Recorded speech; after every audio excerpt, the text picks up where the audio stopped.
Barabara mtazamaji, ni Jumanne ya tarehe 18 mwezi Oktoba mwaka wa 2022, ikiwa ni siku ambapo usaili wa mawaziri wateule imeingia siku yake ya pili. Tunayo taarifa hiyo mtazamaji na nyingine nyingi chini ya dakika 30 zijazo, lakini kwanza kabisa tupate vidokezo.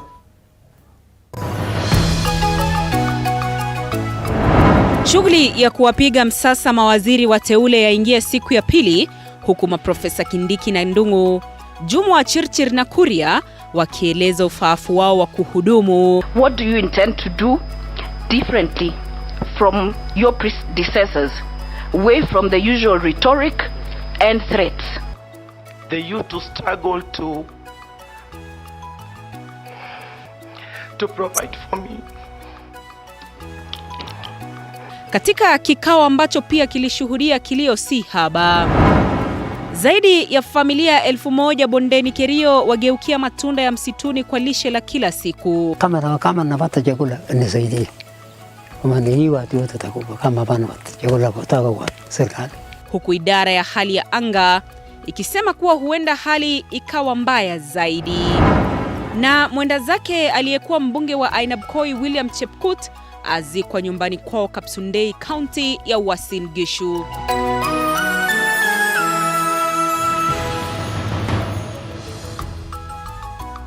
Karibu kwenye taarifa kamili mtazamaji. Asante sana kwa kuchagua kutazama taarifa hizi. Mimi wako Andrin Kilemi, mwenzangu kwenye lugha ya ishara ni Catherine Simaloi.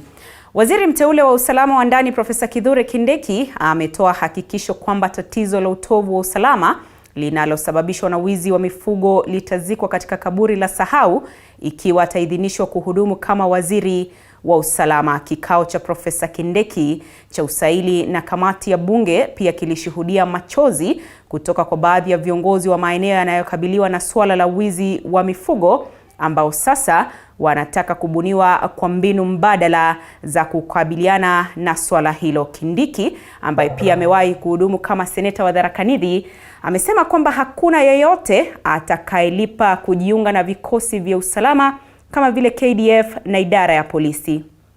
Tend to do differently from your predecessors, away from the usual rhetoric and threats. Perhaps you need to come and live in Kurkur, Pora, Longewan, Losuk, incognito for only 1 week. Come and stay there.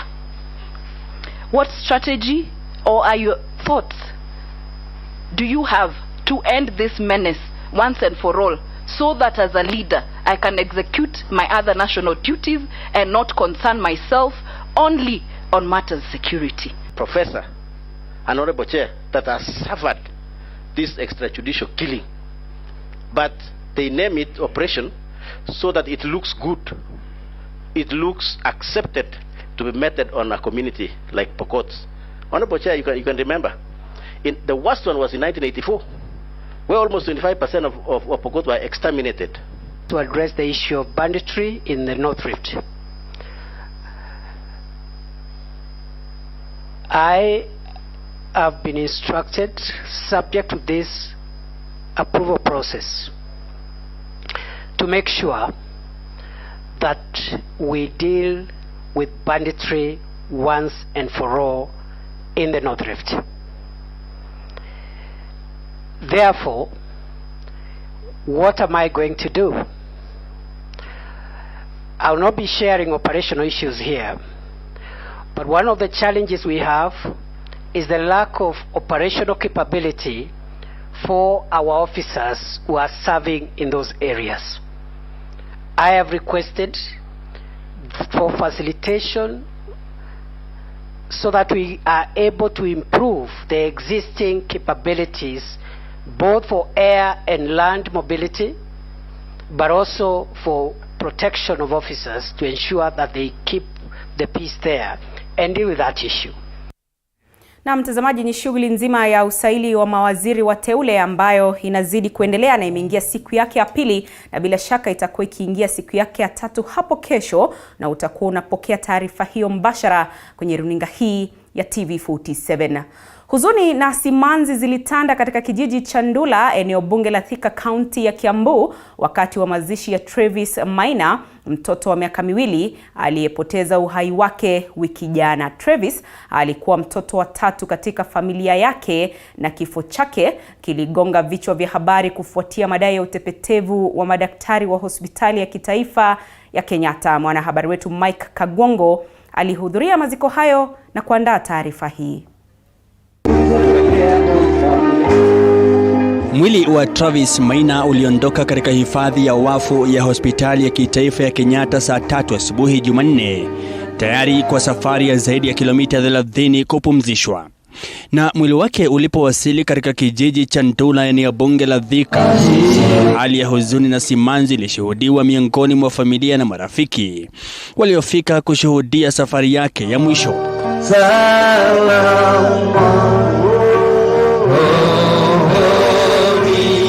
Wengi wa waliohudhuria hafla hii wakitaja kifo chake kama chenye huzuni sihaba. If there is anybody culpable, if there is anybody responsible out of negligence, please don't stop at this.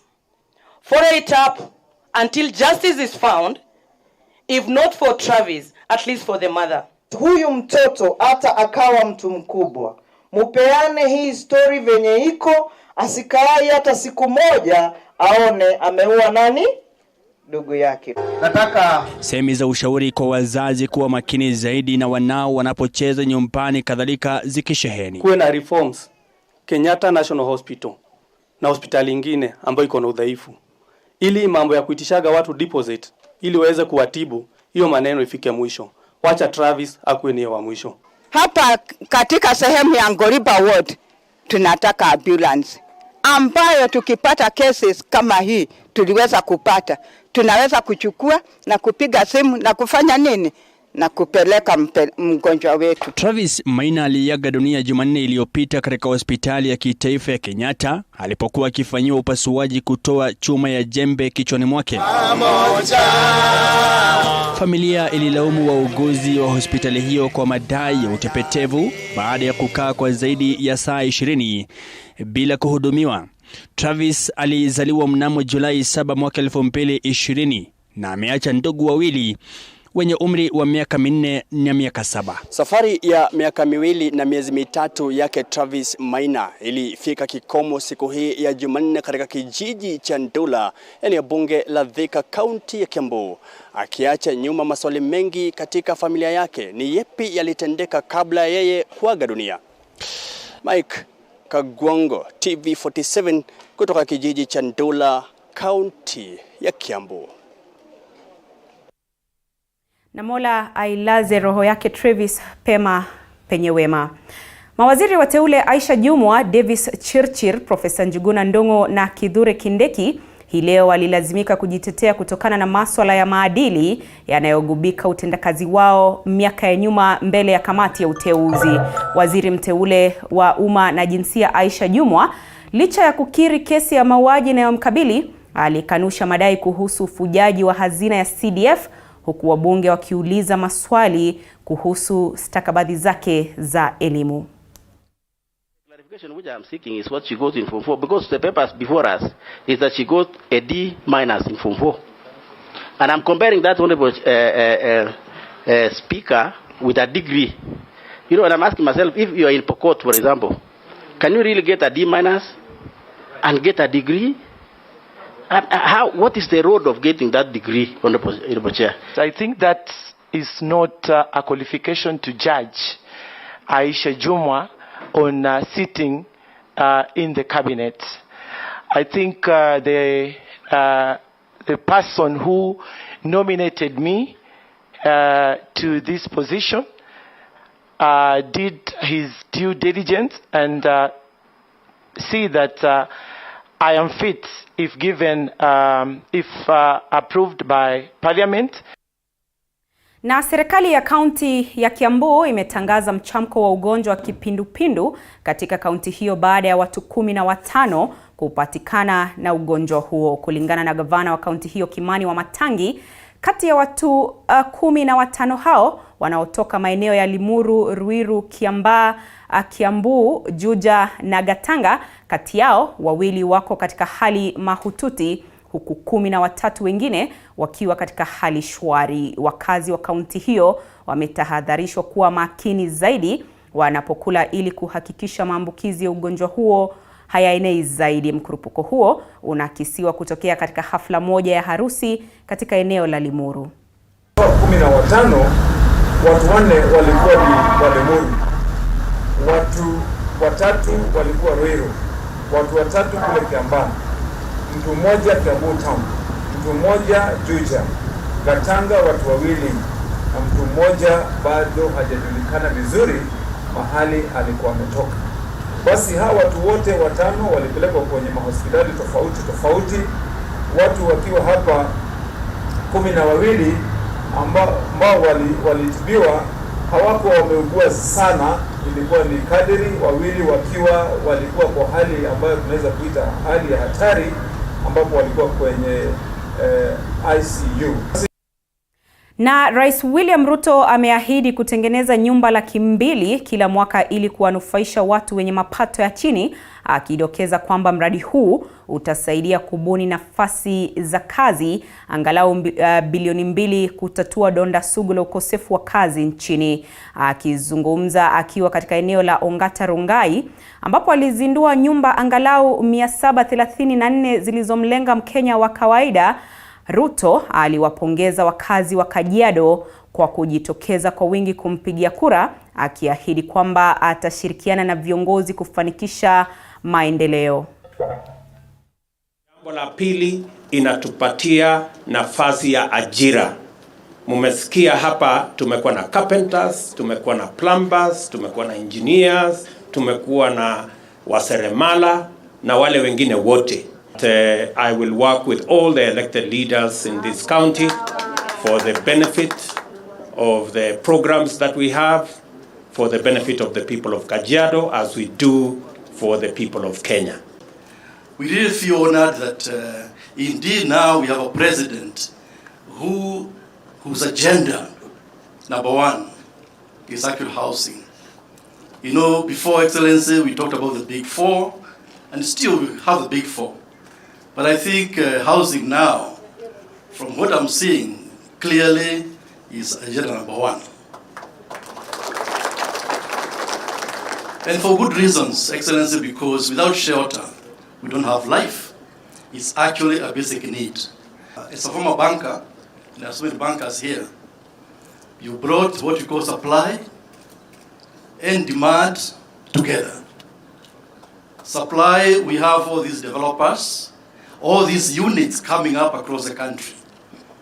But without the demand, that supply will be useless. Kwingineko, jamaa na marafiki wamejumuika leo katika mazishi ya aliyekuwa mbunge wa Ainabkoi William Chepkut yaliyofanyika katika eneo bunge la Ainabkoi, kaunti ya Uasin Gishu. Chepkut ameombolezwa kama kiongozi aliyekuwa mkarimu na aliyependa kuhudumia watu, huku watoto wake wakimuomboleza kama aliyependa maadili, wakiongozwa na viongozi kutoka kaunti tofauti. Chepkut anakumbukwa kwa ucheshi wake katika hafla tofauti. Chepkut alifariki Jumamosi tarehe 8 baada ya kuzirai nyumbani kwake hapa jijini Nairobi.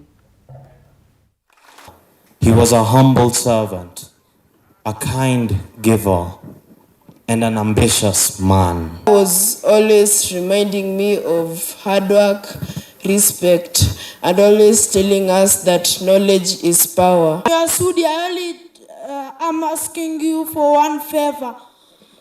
I ask you to tell the current president now. I want to have a cup of tea with him and teach me the ways of how to become like my father. And I want to send this message to Mheshimiwa Honorable Chepkonga that in the future I'm coming to become the MP of Ainabkoi. Tonight he brings my ndichoma, then he wakes me up and says, kijana yangu, amka tukule mahindi choma. The country has lost an exemplary and selfless leader.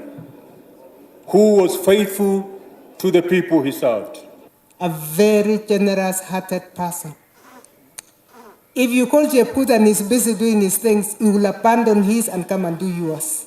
Na alisimamia haki na akasimamia wananchi wote. Akiwa na shida Jeput anasimama. He was a God-fearing and resolute leader who cared for the welfare of the constituents and Kenyans at large.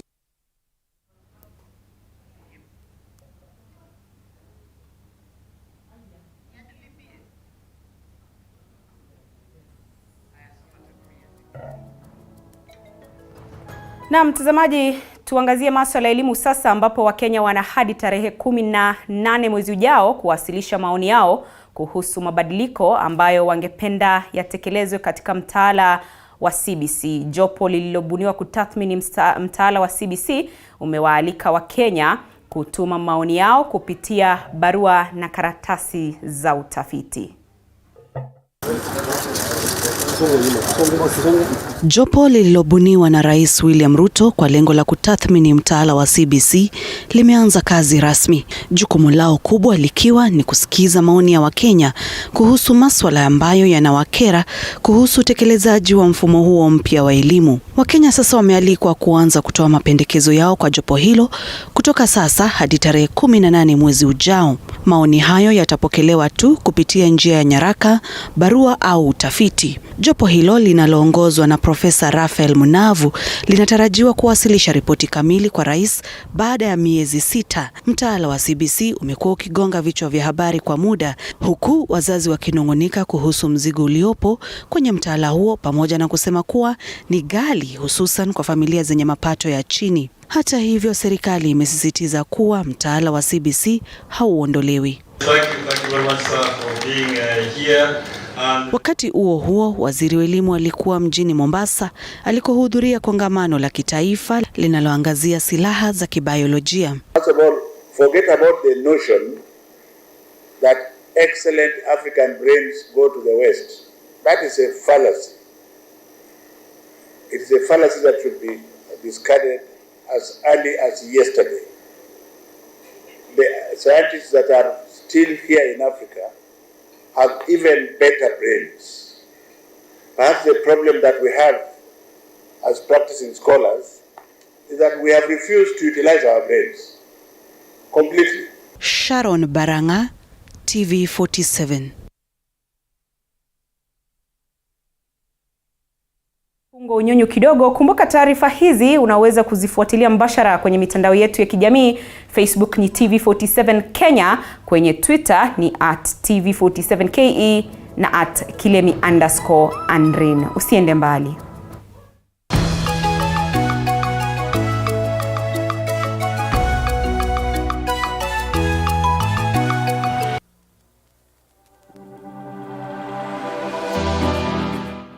Well, do you know what's happening around you? Morning Cafe with heated political debates. Baraza la siasa. Hiyo kitu azungumzie, angalie hali ya maisha ya watu. Informative health discussions. Business, farming. Tasty Wednesday, Fitness Thursday, and Feel Good Friday with amazing DJs, celebs, waimbaji, kuna comedians, alafu kuna wajinga, and music bands every Monday to Friday from 6 a.m. to 9 a.m.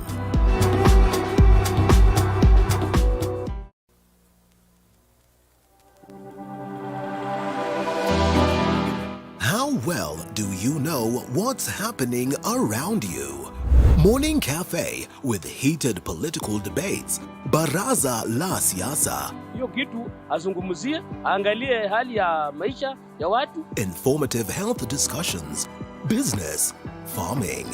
Tasty Wednesday, Fitness Thursday, and Feel Good Friday with amazing DJs, celebs, waimbaji, kuna comedians, alafu kuna wajinga, and music bands every Monday to Friday from 6 a.m. to 9 a.m.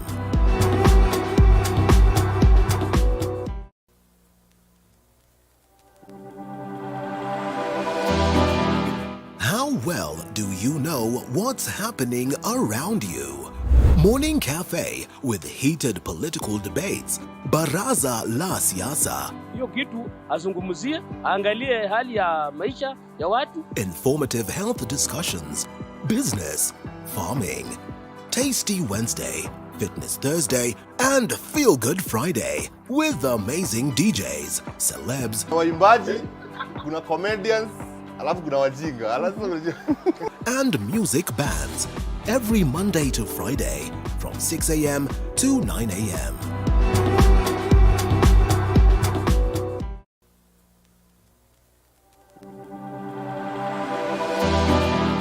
How well do you know what's happening around you? Morning Cafe with heated political debates. Baraza la Siasa. Hiyo kitu azungumzie, angalie hali ya maisha ya watu. Informative health discussions. Business, farming. Tasty Wednesday, Fitness Thursday, and Feel Good Friday with amazing DJs, celebs, waimbaji, kuna comedians, alafu kuna wajinga, and music bands every Monday to Friday from 6 a.m. to 9 a.m.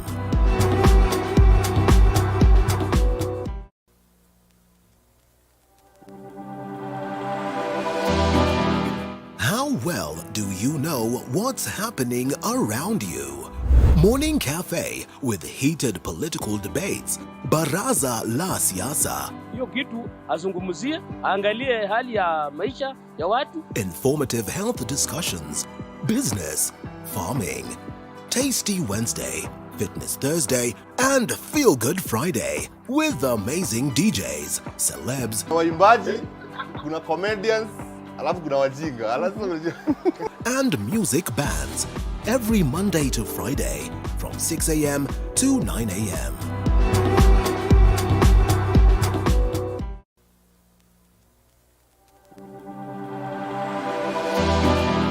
How well do you know what's happening around you? Morning Cafe with heated political debates. Baraza la Siasa. Hiyo kitu azungumzie, angalie hali ya maisha ya watu. Informative health discussions.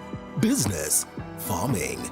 Tasty Wednesday, Fitness Thursday, and Feel Good Friday with amazing DJs, celebs, waimbaji, kuna comedians, alafu kuna wajinga, and music bands every Monday to Friday from 6 a.m. to 9 a.m.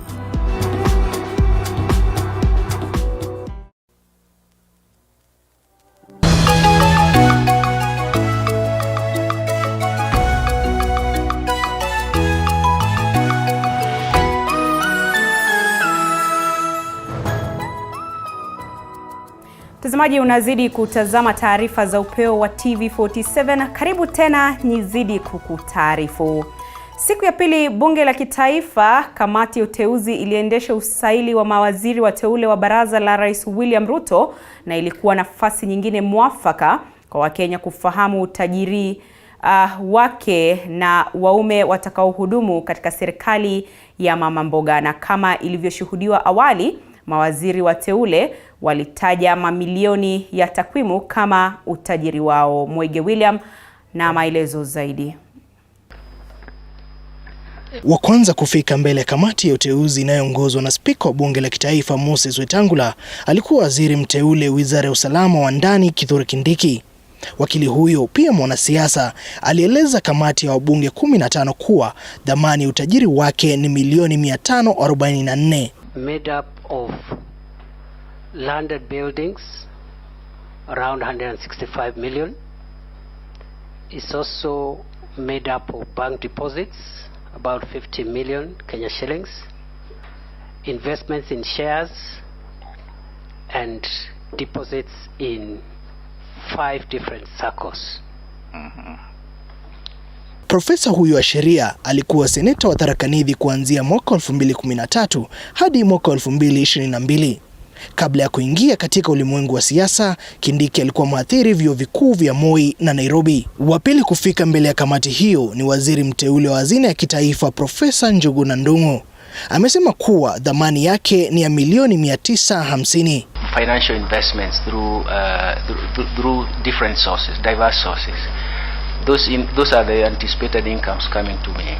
Njuguna kwa sasa anafanya kazi na Africa Economic Research Consortium. Mwanauchumi huyu aliwahi kuwa gavana wa benki kuu kuanzia mwaka 2007 hadi Machi mwaka 2015. Aisha Jumwa, waziri mteule wizara ya utumishi wa umma na jinsia, akiwa watatu kuhojiwa na kamati hiyo, naye aliombwa kutangaza dhamani ya utajiri wake. I'm worth 100 million.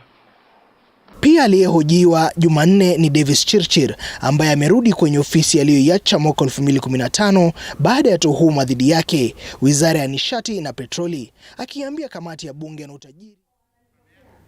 Na zaidi ya familia 1000 kutoka bonde la Kerio Valley zinaendelea kupitia changamoto sihaba, ikiwemo ukosefu wa chakula na maji kutokana na ukame unaoshuhudiwa kwa sasa.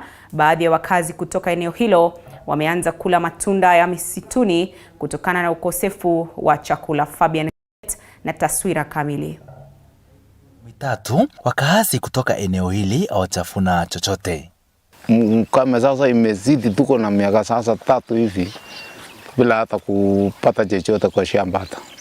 Na kulingana na Florida Kandie, ambaye ni mkazi wa eneo hili, hali si hali kutokana na ukame unaoendelea kushuhudiwa.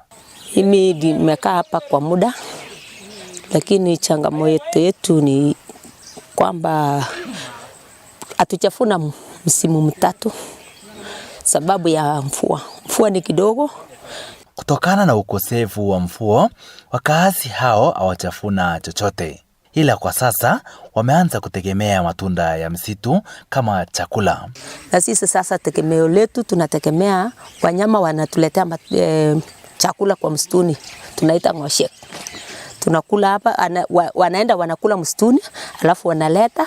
Sisi tunasanya kwa boma, tunachamusha, tunakula. Sasa hatuna kitu, wanatafuna hii ya nje. La absolute. So yenye iko na mafuta ndani ndio wanakula. Hii sasa mafuta yake. Atupanda mahindi, tulipanda mahindi na hatukupata kitu chochote.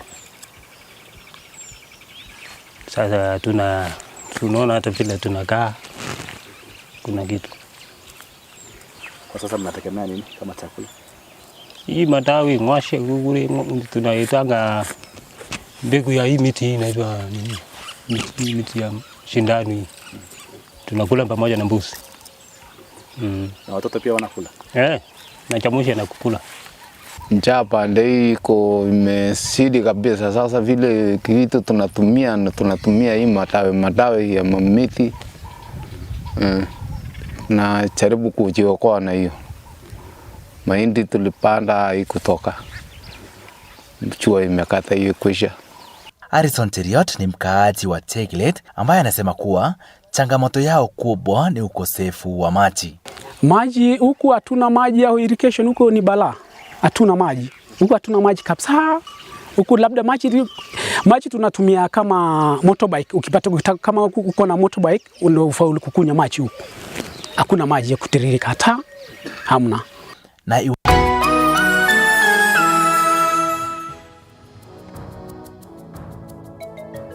Na michezoni ni kwamba zaidi ya wawakilishi 100 wa shirikisho la soka duniani FIFA kutoka vilabu mbalimbali humu nchini na kimataifa, mashirikisho na maafisa wa serikali miongoni mwa wengine, mapema leo walihudhuria kongamano la biashara katika soka Afrika lililoandaliwa na mkahawa wa Weston Nairobi. Kongamano hilo linalenga kuwafunza washikadau husika wa soka jinsi ya kuwekeza, kukuza talanta, uongozi bora kwenye soka barani Afrika, huku akichukua fursa hiyo kusaidia timu 5 kutoka Afrika ambazo zinatarajiwa kushiriki kwenye kombe la dunia Qatar. Akizungumza katika kongamano hilo, afisa wa FIFA na shujaa wa soka barani Afrika Anthony Bafo alidokeza kuwa changamoto inayowakumba ni idadi ndogo ya wawekezaji, huku akisisitiza kuwa kuna haja ya kuanza mradi wa kuhakikisha soka ya Afrika inafikia kiwango cha kimataifa. To the other level. I've seen legends here, I've representatives from the players' unions as well. I'm always happy when I see the active